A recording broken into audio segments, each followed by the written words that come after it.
오늘 우리에게 주신 하나님 말씀 에베소서 1장 3절에서 6절 말씀 제가 봉독해 올리겠습니다.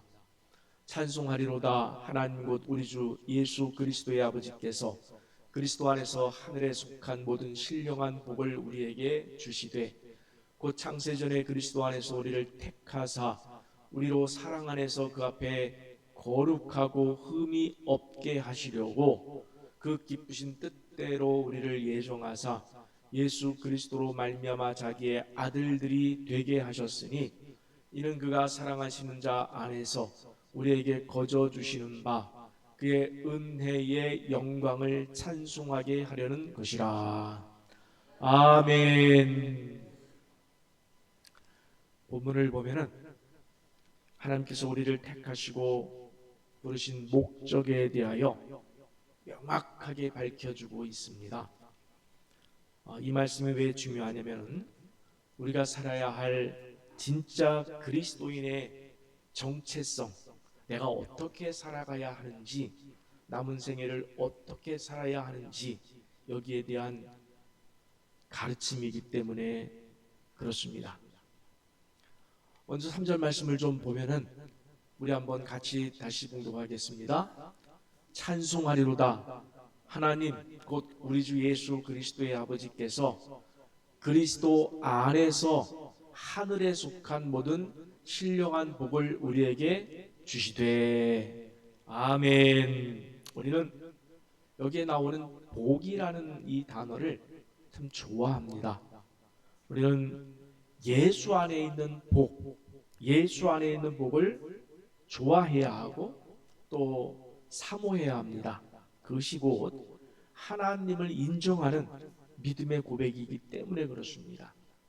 하나님의 주시는 복을 사모한다는 것은 하나님에 대한 인정이에요.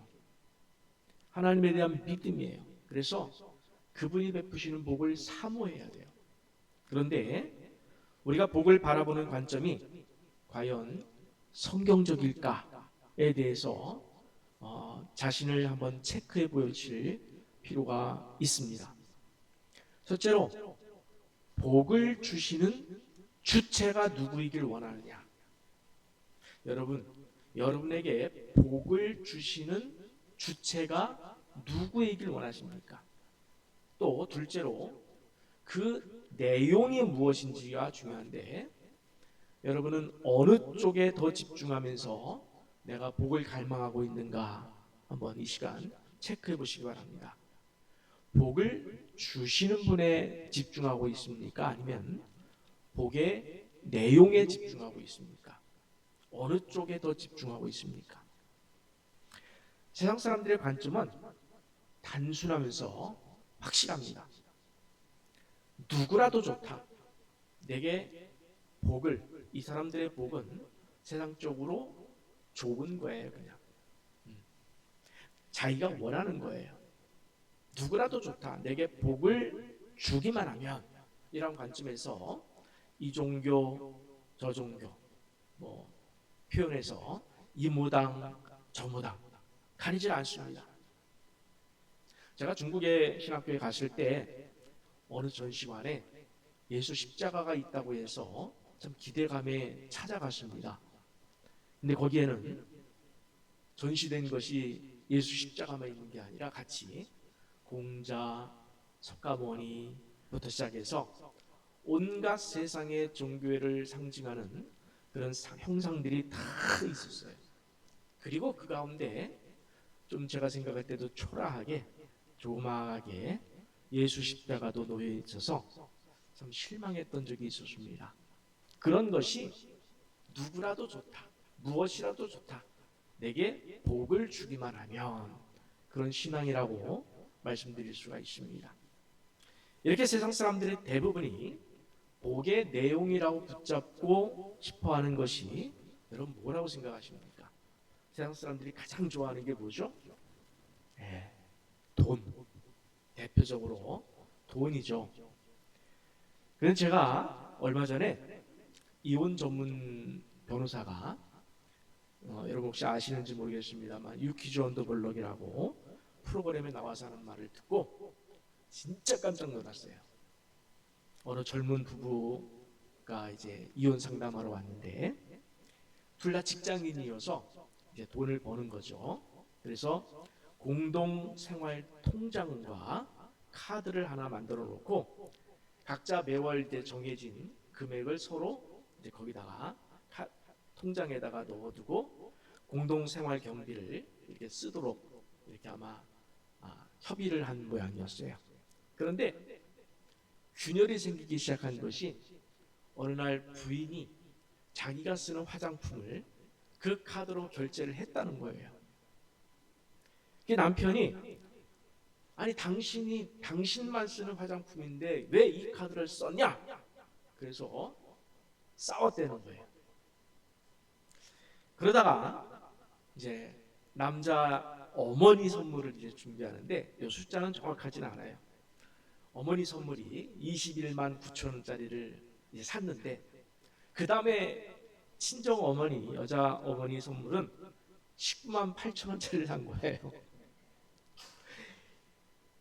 그 값의 차이를 보고 여자가 화를 냈다는 거예요. 왜 우리 어머니는 싼 거 사주고 네 어머니는 비싼 거 사줬냐? 싸웠다는 거예요. 그러면서 친정집을 가는데 친정집을 가는 거니까 이거는 아내 보고 당신이 이 차 기름값을 대야 된다. 교통비를 대야 된다. 그러면서 남편이 요구를 하더라는 거예요. 대충 이런 식의 삶을 살다가 결국 변호사를 찾아와서 이혼 상담을 했다는 얘기를 듣고는 제가 너무 기가 막힌 거예요. 너무 기가 막히고 내가 요즘 세대를 모르나? 내가 늙었나? 그럼 나도 사람들이 말하는 꼰대인가? 아니 우리 애들도 저렇게 살면 어떡하지? 뭐 이런 정말 착잡한 마음이 들었습니다. 여러분은 이해가 되십니까? 아니 혹시 여러분 가운데 이렇게 사시는 부부 있습니까? 그 부부의 삶의 주인이 뭘까? 그 부부의 마음의 중심에 있는 것이 뭘까? 그 부부만의 아름다운 사랑과 섬김과 이해와 존경과 소원에 이것은 그들 부부의 중심이 아닌 건 확실했어요.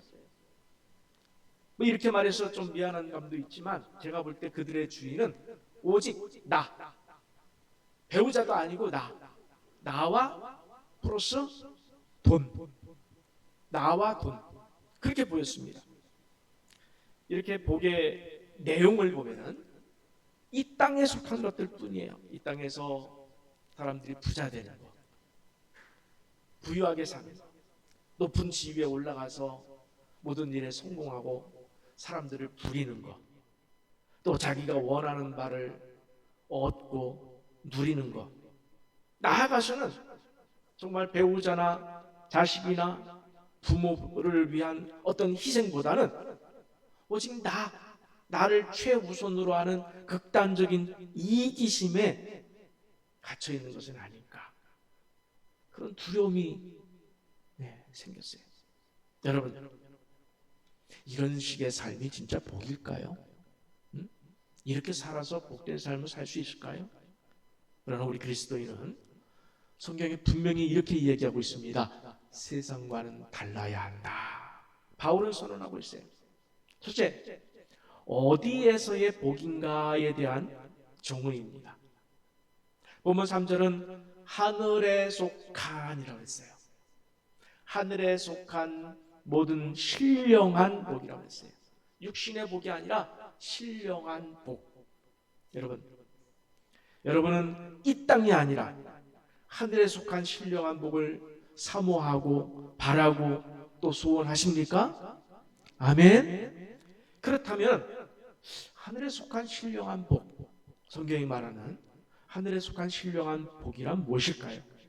그거는 하늘에 꼭 가서야만 내가 받는 복일까요? 이 땅에서 우리가 이 땅을 살면서도 하늘에 속한 복을 누릴 수는 없는 것일까요? 이 이야기를 풀어주는, 해답을 주는 작자 미상의 이야기가 안에 있어서 소개를 하고 싶습니다. 제목은 가나안을 거절당한 모세라는 글입니다. 참고로 모세는 이스라엘 백성들을 출애굽시켜서 40년간 광야 생활 끝에 이제 백성들은 모두 가나안에 들어갔지만 하나님께서는 모세에게 가나안에 들어가는 것을 허락하지 않으셨습니다. 그래서 가나안 땅이 바라보이는 비스가산에서 모세는 죽었습니다. 가나안 땅을 보기만 하고 몸은 들어가지 못하고 거기서 죽었어요. 구어체가 아닌 문어체로 한번 읽어보겠습니다. 사실 그 누구보다도 모세는 가나안에 들어갈 자격이 있는 사람이었다. 그런데 하나님은 모세의 불순종을 가볍게 처리하지 않으시고 가나안 입성을 단호하게 거절하셨다. 모세는 터벅터벅 모압 평지를 지나 느보산 맞은편 비스가산 꼭대기로 올라간다. 그는 지난 40년간 늘 꿈꿨던 가나안을 한참 동안 바라본 후에 힘없이 무릎을 꿇는다. 그리고 고개를 푹 숙인 채 침묵이 흐른다. 하나님이 모세에게 다가오신다. 모세의 어깨 위에 가만히 손을 얹으시고 물으신다. 슬프냐? 아닙니다. 그러면 괴로우냐? 아닙니다. 그러면 서러우냐? 아닙니다. 그러면 분하냐? 아닙니다. 가나안 땅으로 인도하겠다고 말한 내가 너와의 약속을 어겼다고 생각하느냐? 아닙니다. 고개를 숙인 채 돌처럼 한동안 움직이지 않던 모세가 하나님께 대답을 합니다. 아닙니다. 그러면 왜 그렇게 엎드려 있느냐? 모세가 대답합니다. 너무 행복해서입니다. 행복하다니. 모세가 또 대답합니다. 가만히 생각해 보니 지금까지 광야에서 하나님과 함께했던 날들이 제게는 가나안 땅이었습니다. 어느 누가 하나님께서 직접 만들어 주신 음식 만나와 메추라기를 먹어보았겠습니까? 어느 누가 하나님께서 직접 반석에서 만들어 주신 반석을 터뜨려 만들어 주신 그 물을 마셔보았겠습니까? 어느 누가 하나님께서 손수 이끌어 주신 그 삶을 살았겠습니까? 불기둥과 구름기둥을 통해 하나님과 함께 매일 매순간 먹고 마시고 잤던 지내왔던 저 광야가 제게는 가나안이었습니다. 행복이었습니다. 저는 이 글을 읽으면서 마음의 기쁨과 함께 짜릿한 감동이 밀려와서 참 감사와 행복의 눈물을 흘렸습니다. 왜냐하면 제가 인생 끝에서 고백하고 싶었던 말들이었기 때문이었습니다. 저는 기회가 된다면 제 인생 끝에서 이렇게 고백하고 싶었습니다. 주님, 전 정말 행복하고 가치 있고 의미 있는 인생을 살았다고 감히 고백하고 싶습니다. 제 인생에서 예수님을 만났기 때문입니다. 그리고 주님의 종으로 부름을 받았고 부족하지만 평생 하나님의 말씀을 전하고 성도들을 사랑하고 그들을 위하여 기도하며 하나님의 교회를 세우기 위해 온 삶을 바칠 수 있었던 인생이어서 참 감사했습니다. 그리고 무엇보다 천국에 가게 되니 기쁩니다. 남은 가족과 성도들은 저보다 더 깊게 하나님을 만나고 사랑하고 헌신하며 살았으면 좋겠습니다. 그렇게 마지막 고백을 저도 드리고 싶어요. 사실 모세도 지나온 120년의 세월이 여러분 생각해 보세요. 매 순간 행복하고 기쁘고 감사했겠습니까? 아니었어요. 적어도 나이 40살에 애굽의 군사를 죽이고 도망가야 했던, 무작정 광야로 도망가야 했던 애굽의 모습은, 모세의 모습은 절대로 행복한 삶이 아니었습니다. 기쁜 삶이 아니었어요. 또 미디안 광야에서 40년을 부모와 동족을 떠나서 살아가야 하는 외로운 삶도 행복하지 않았습니다. 그리고 생각해 보세요. 출애굽한 내내 40년 동안 광야에서 어떤 삶을 살았습니까? 모세가 백성과 다투었어요. 백성의 죄에 다투었어요. 백성들로부터 원망의 울음소리를 듣고 금송아지를 만들어 놓고 춤추는 백성들을 바라보면서 분노를 쏟아내는 그런 순간은 결코 행복한 순간이 아니었습니다. 저도 마찬가지라 생각했습니다. 오늘 현재는 많은 아픔과 갈등과 고민과 다툼과 원망과 불평에 많은 눈물을 달고 살고 있지만, 그러나 동시에 행복과 기쁨과 감사의 마음이 하루에도 12번씩 교차하는 것이 우리의 삶인 것을 고백합니다. 여러분도 저와 별반 다르지 않을 것임을 압니다. 저와 여러분 그렇게 남은 인생을 살아갈 것이지만 우리의 인생 끝자락에서 진심으로 모세처럼, 그리고 저의 바람처럼 자기 인생을 두고 하나님 앞에 감사와 행복으로 여러분의 인생이 정리될 줄 믿습니다. 그것이 믿음이에요. 믿음이 있는 자라면, 적어도 하나님을 믿는다면 자신의 인생 끝에서 하나님에 대한 감사와 행복을 고백하게 되어 있습니다. 왜냐하면 오늘 모든 아픔과 갈등과 눈물 속에서도 하나님은 여전히 우리에게 함께 하시고 계시고, 우리가 여전히 하나님을 갈망하고 있고, 매 순간 비밀스러운 방법으로 하나님은 내게 은혜를 베풀고 있는 삶을 살아가고 있기 때문에, 지금은 모를지 모르지만 돌아봤을 때, 내 인생을 두고 돌아봤을 때에 모든 것이 은혜였습니다라고 하는 찬송과 함께 우리도 또한 그분의 은혜에 감사할 것입니다. 그렇지 않겠습니까? 그것이 진짜 믿음이에요. 여러분, 하나님께서 우리를 이 땅에 태어나게 하신 목적이 무엇일까요? 여러분의 삶은 너무나 소중한 거예요. 한 사람 한 사람이 너무나 소중한 거예요. 그런데 그 삶을 태어나게 하시고 살아가게 하신 하나님의 목적이 무엇일까요? 성경은 이렇게 대답해 주고 있습니다.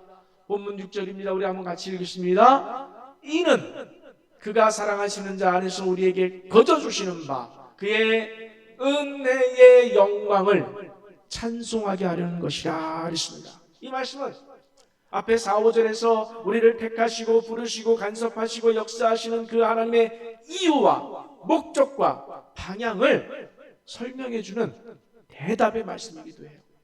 앞에 4, 5절 한번 같이 보겠습니다. 곧 창세전에 그리스도 안에서 우리를 택하사 우리로 사랑 안에서 그 앞에 거룩하고 흠이 없게 하시려고 그 기쁘신 뜻대로 우리를 예정하사 예수 그리스도를 말미암아 자기의 아들들이 되게 하셨으니라고 했습니다. 맞습니다, 여러분. 하나님은 우리를 사랑 안에서 그 앞에 거룩하고 흠이 없게 하시려고, 그리고 그분의 뜻을 지켜 살게 하시려고 여러분을, 나를 택하시고 부르셨고 지금까지 매 순간 터치하고 계신 줄 믿습니다. 그렇다면은 본문에 나와 있는 거룩하고 흠이 없는 삶, 그분의 뜻대로 사는 삶이란 과연 어떤 삶이어야 할까요? 앞서 세상 사람들이 복이라며 쫓아가는 가장 대표적인 돈의 힘, 돈의 힘과는 성경은 거리가 멀게 얘기하고 있어요. 여러분 분명히 알아야 돼요. 디모데전서 6장 10절 말씀 우리 한번 같이 읽습니다. 돈을 사랑하면 일만하게 뿌리가 되나니 이것을 탐내는 자들은 미혹을 받아 믿음에서 떠나 많은 근심으로서 자기를 찔렀도다. 저는 이 돈을 사랑함이 일만하게 뿌리가 된다. 이 표현도 무섭지만은 가장 무서운 표현은 믿음에서 떠나. 이건 공식이에요. 아, 목사님 저는 돈을 사랑하지만 믿음에서 떠나지 않을 자신이 있습니다. 천만에요. 100% 믿음에서 떠난다고 예수님께서 말씀하신 거예요. 두 주인을 섬길 수 없나니 돈과 예수를 섬길 수 없다고 그랬어요. 믿음에서 떠난다고 그랬어요. 저는 이 무서워요. 가장 무서워요. 그리고 결국 어떻게 한다고요? 자기를 찌른다는 거예요. 자기를 찔러요. 앞서 돈이 중심되었던 그 부부가 이혼까지 가는 모습을 보지 않았습니까? 성경은 온통 하나님의 자녀로 부르심을 받은 우리가 어떻게 살아야 하느냐, 우리의 숙제이기도 하지만 성경이 가장 말하고 싶어하는 부분이 바로 그거예요. 너희를 하나님의 자녀로 택하고 부르셨는데 어떻게 살기를 하나님이 원하시느냐, 이게 성경의 중심이에요. 핵심이에요. 성경 전체가 말하고 있어요. 오늘은 에베소서를 살펴보고 있는데 그 답을 에베소서에서만 좀 찾아보도록 하겠습니다. 먼저 본문 6절에서 하나님 은혜의 영광을 찬송하게 하시기 위함이다, 이런 말씀이 있었습니다. 오늘 제목도 영광의 찬송이 되라 이렇게 했는데, 여러분 나중에 성경을 한번 보시기 바랍니다. 1장을 보면은 6절에서도 은혜의 영광을 찬송하게 하려 합니다 라고 했고, 12절에서도 14절에서도 이 말씀을 반복합니다. 3번이나 반복해요. 바울은 강조하고 있습니다. 여러분, 하나님은 우리를 위해, 우리를 통해서 영광의 찬송을 받고 싶어 하십니다. 여러분을 통해서 영광의 찬송을 받고 싶어 하십니다. 아멘. 그렇다면 이 영광의 찬송이 뭘까요? 이 영광의 찬송이 뭘까요? 이 지점에서 우리가 오해하는 것 하나를 좀 반드시 우리가 수정했으면 좋겠습니다. 어떤 분들은 영광이란 내가 세상적으로 성공했을 때, 내가 세상적으로 성공해서 많은 사람 앞에서 하나님이 하셨습니다, 하나님이 나로 하여금 이렇게 성공하게 하셨습니다 라고 고백할 때 하나님의 영광이 나타난다, 드러난다, 이렇게 생각하시는 분들이 많은 것 같아요. 그런데 여러분, 하나님 관점에서 여러분 한번 생각해 봅시다. 조금만. 하나님 관점에서 영광이 부족해서, 하나님의 영광이 부족해서 우리에게 영광을 돌리라고 하실까요? 하나님 스스로는 영광 그 자체예요. 하나님은 우주 만물을 지으신 분이에요. 우주 만물이 다 하나님의 영광이고, 밖에 나가면 저 풀 한 포기가 하나님의 영광이고, 옆에 있는 이 꽃 한 송이가 하나님의 영광이에요. 맞지 않습니까? 이 꽃 한 송이가 하나님의 영광이에요. 벌레 하나도 하나님의 영광일 수 있어요. 그런데 여러분, 하나님은 왜 사람들에게, 우리에게 영광의 찬송을 하라고 부르실까요? 왜 영광을 구하실까요? 우리가 혹시 하나님께 영광을 나타낸다고 하면서 내 욕심을 포장하고 있는 것은 아닐까요? 내가 성공하고 싶으니까, 세상적으로 성공하고 싶으니까 내가 성공해서 하나님께 영광 돌릴게요, 이렇게 가는 것은 아닐까요? 성공만이 하나님의 영광이라면 인생의 실패에는 하나님의 영광이 없는 건가요? 여러분 한번 생각해 보세요. 인생의 실패에는, 예를 들어서 어떤 일이 잘 되지 않아요, 어떤 시험에 합격되지 않아요, 그러면 거기는 하나님의 영광이 없는 걸까요? 그러면 하나님이 그 순간에는 같이 하고 있는 것이 아닐까요? 하나님의 돌보심이 아닐까요? 아니라는 거예요. 성경은 전체가 얘기하고 있습니다. 네가 실패했을지라도 내가 거기 함께 있었고, 네가 원하는 것이 되지 않았을지라도 내가 거기 함께 있었고, 내가 너를 돌보고 있었고, 내가 너의 주인이었다. 모세가 이야기하는 게 바로 그거예요. 비록 가나안에 들어가지 못했지만 제3 전체가 하나님의 영광이었습니다. 광야길을 헤매었지만 제3 전체가 하나님의 영광이었던 것은 하나님께서 먹을 것을 주셨고 마실 것을 주셨고 나와 함께 하셨고, 그 매 순간이 하나님의 영광이었습니다. 기쁨이었습니다. 여러분의 시선을 바꿔야 될 줄이십니다. 우리의 탐욕과 탐심을 이루기 싶어서 그것이 하나님의 영광이라고 우리가 착각하거나 또는 그것을 하나님에게 요구하고, 그건 안 되는 거예요. 함께 에베소서 4장 1절부터 2절을 보면은 우리가 어떻게 살아야 하나님의 영광인지 이제부터 찾아보려고 합니다. 자, 에베소서 4장 1절 2절 한번 같이 한 목소리로 공독하겠습니다. 그러므로 주 안에서 갇힌 내가 너희를 권하오니 너희가 부르심을 받은 일에 합당하게 행하여 모든 겸손과 온유로 하고 오래 참음으로 사랑 가운데서 서로 용납하고. 아멘. 자, 여러분, 에베소서를 쓰고 있는 이 바울은 지금 어디에 있는 상황이요? 어디에 있는 상황이라고 그랬죠? 감옥에 갇혀 있는 상황이에요. 세상적으로 볼 때 감옥에 갇혀 있는 상황은 실패한 거예요. 실패한 인생이었어요. 그럼에도 자신이 지금 에베소 교회를 세우시는 하나님의 영광과 찬송이 되고 있다라고 고백하고 있습니다. 그러면서 이렇게 고백합니다. 권면합니다. 너희가 부르심에 합당하게 사는 삶은 세상에 높고 화려하고 성공하는 것과는 거리가 있어요. 뭐라고 그랬습니까? 겸손과 온유와 오래 참음과 사랑하고 서로 용납하는데 거기에 하나님의 뜻이 있다는 거예요. 우리가 인생으로 태어나서 살아가는데 어떻게 살아가야 되느냐? 겸손과 온유와 오래 참음과 사랑 가운데서 서로 용납하며 살아라 라고 하는 것이 하나님의 여러분을 향하신 뜻이에요. 그러면서 4장 후반부에서 말씀하십니다. 너희가 거짓을 버리고, 거짓을 버리라는 거예요. 참된 것을 말하라. 분을 품지 말라. 도둑질하지 말라. 가난한 자를 구제하라. 더러운 말은 입 밖에도 내지 말라. 덕을 세우는 선한 말을 하라. 그렇게 말씀하셨어요. 그리고 에베소서 4장 31, 32절 함께 읽습니다. 너희는 모든 악독과 노함과 분냄과 떠드는 것과 비방하는 것을 모든 악의와 함께 버리고 서로 친절하게 하며 불쌍히 여기며 서로 용서하기를 하나님이 그리스도 안에서 너희를 용서하신 것 같이 하라. 아멘.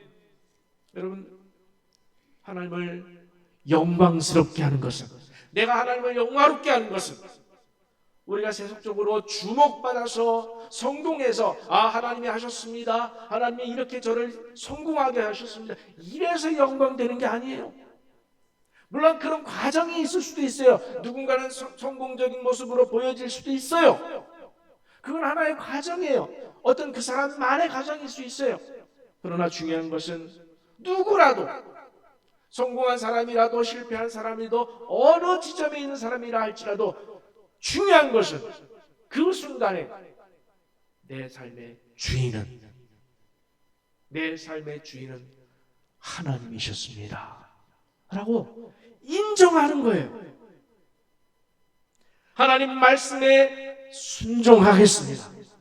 비록 이 길이 세상적으로 볼 때 실패의 길처럼 보이고 있지만 이 길을 가라 하시면 제가 가겠습니다. 순종하겠습니다. 여러분, 중요한 것은 내 인생에서 하나님의 살아계심을 고백하느냐는 거예요. 묻습니다. 오늘 지금 여러분의 인생에서 하나님이 살아계십니까? 여러분, 살아있다는 말은 무슨 말입니까? 그분이 내 인생의 주인임을 내가 인정한다는 거예요. 내가 내 인생의 어떠한 형편일지라도, 때로는 세상적으로 높이 올라가고 덜 올라가고 낮춰지고 실패하고 여러 가지 인생의 모습이 있지만, 그럼에도 불구하고 여전히 하나님이 내 인생의 주인이심을 고백할 때에 누가 살아있는 거죠? 하나님이 살아있는 거예요. 하나님이 인정되는 거예요. 하나님이 인정되는 것이 바로 하나님의 영광이고 하나님의 찬송이 되는 것입니다. 사랑하는 성도 여러분, 하나님께 영광 돌리고 싶으십니까?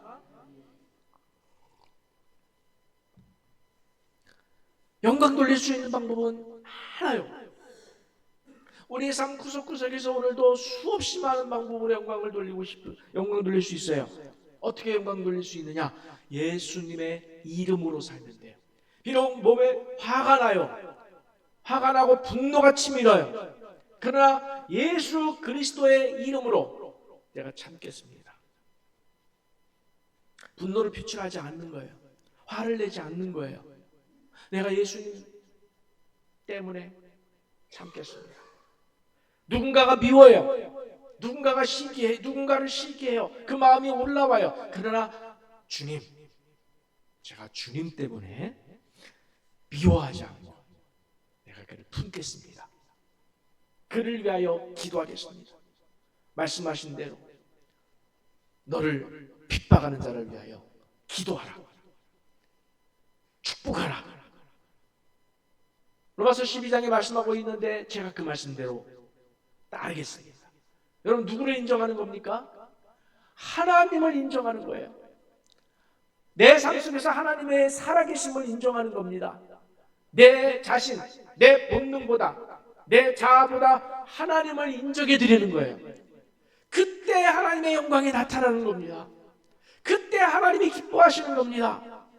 자랑하고 싶은 마음이 본능적으로 올라옵니다. 뭐 좀 잘 됐다고 다른 사람 앞에 자랑하고 싶은 마음이 올라옵니다. 그때 주님, 제가 한 것이 아닙니다. 제가 한 것이 아닙니다. 겸손하겠습니다. 겸손하겠습니다. 제가 한 것이 아닙니다.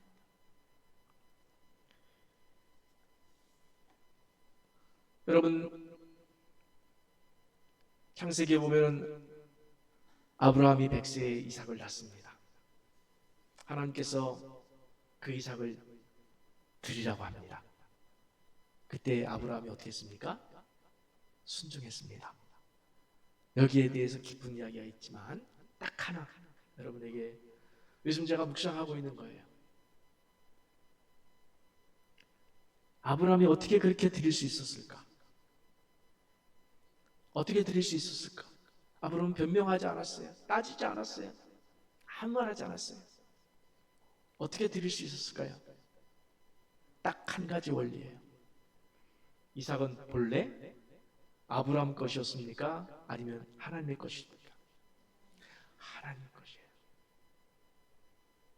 이삭은 하나님 것이었어요. 그래서 하나님께 돌려드리는 거예요.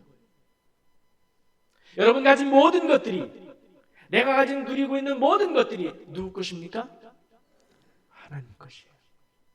그걸 인정하고 고백할 때 하나님 기뻐하시고 영광을 받으시는 분입니다.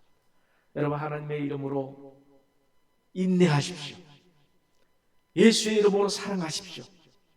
온유하고 손해 앞에 두려워 떨지 마십시오. 누군가를 욕하고 싶은 말이 입에서 나올 때 그 입을 그렇게 사용하지 마시고 축복의 말을 하라고 그랬어요. 선한 말을 하라고 그랬어요. 그렇게 하겠습니다. 주님, 저는 제 속에서 그렇지 않지만은 그렇게 순종하겠습니다. 주님의 주권을 인정하겠습니다. 주님의 주인 되심을 인정하겠습니다. 주님이 원하시는 대로 살겠습니다. 그렇게 해서 살겠습니다. 할 때에 하나님의 영광이 나타나는 줄 믿습니다. 하나님의 영광은 무슨 화려한 오로라 같은 그런 게 아니에요. 무슨 큰 업적이 아니에요. 그런 것이 없어서 하나님이 내게 영광을 달라고 그러는 게 아니에요. 그런 것은 넘치고도 넘쳐요. 그럼에도 불구하고 오늘 네가 나를 인정하기를 원한다. 오늘 네가 내 말씀대로 살기를 원한다. 너의 본능을 꺾고 내 자아를 꺾고 내 뜻대로 네가 순종하는 그 순간이 내게는 영광이고 찬송이다. 아멘이십니까? 진정으로 우리의 남은 생애 동안 하나님의 영광을 위하여서 내 자아를 죽이고 본능을 죽이고 내 판단을 죽이고 오직 하나님의 원하심대로 나를 꺾어 순종하는, 그래서 하나님의 영광을 맛보고 올려드리고 찬송하는 여러분 모두가 되시기를 간절히 축원합니다.